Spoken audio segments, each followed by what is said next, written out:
Matam kayagi mamangdagi ahal lamansinggi haktaktagi pangthoktuna laklaba thajanabi amagi matung ina ngasi final thagi ahanba ningthokaba numit asida tongan-tonganba mafamdagi lakpa class 10 amasung class 12 ki exam thagadaba mahiroi kayana lai khurumnabagidamak Thoubal district ki Kairembi khokta leiba Wangjing ningthogi khubamda anganba ayuktagi hongna mahiroi sing queue lepnakre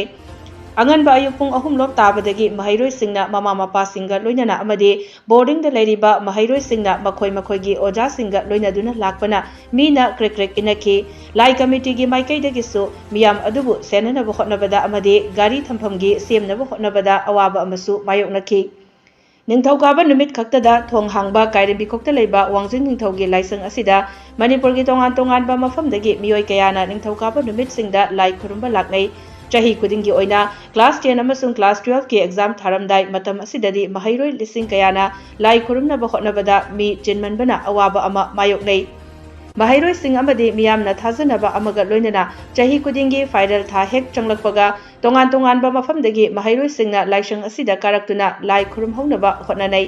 ngasi asisu final thagi ahanba ningthokaba numit oibana mahairoi singna makhoi gi mama mapaga loinana lai khurum hongnaba hotnabada hauzik phawba mina krek inabaga loinana numidang wairam phawbadi miyam lakna khigani hairi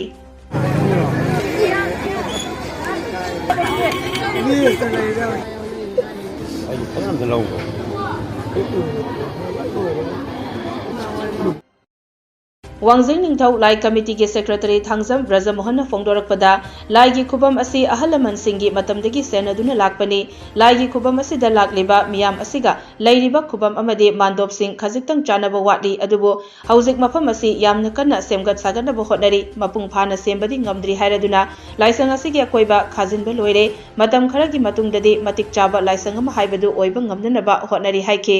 Laisangi akoiba khajinba amadi tongan ba structure sing semgat sagaliba sida MLA sing yauna Manipur gi tongan ba miyoi kayanasu mateng hapirakhi Isor asibu thajabiba miyoi khaktanasu achoba mateng tawbirakhi hainasu lai committee asigi secretary Thangjam Brajamohan makhatana fongdorakli Leiba miyam ya khoi Wangjing thawena khoi Kairembi khokta amalei masi akhoina khangabdai laina mai pai tu hatikdagi masi gi sor se ahamada ahanjing hairami Wangjing da leirame haina Wangjing kanguna moi sela tawna khotre la khotre thamba matamda mafam je leinde haidana Kairembi khokta sela ra leirabani adu amuk lai subya yadabadagi Wangjing pugena pubudagi yadada usi Kairembi khokta akoi committee ring khalaga akoi semaga haina ahallaman mamangdagi tawjarapani ahallaman ji thupram matunda akoi naha akoi na mu pujabani aduna huji mafam sila ngasigi mi laiji mi akoi mi lising ama nidi mathak lai khomba masigi sorje yanna luba Manipur gi mafam gudi matai lakwa adugumba mafam amani maramaduna masi mi yamna lakwa matam je kam matam ne lake haibu akoi gi chahi mi ge oiba metric parikha aduga tuyap parikha hariba sidina henna anganjing yam thajabadagi lakwa dumba ison mandi amani maramadana akoi mandi se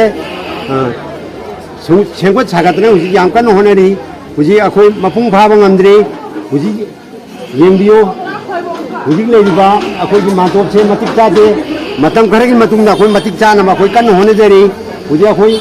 fencing tawgo losunjare fencing tawgo se akoi na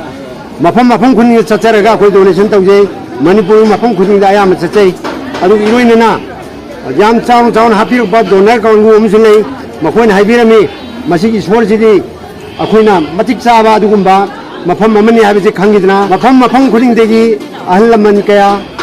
satri naru khuding mangna isor jibu thajabadegi hudisu yengbiu mipum hujing mi lising amagi matak da hanagre hudisu mi sami jangwai matak da leiri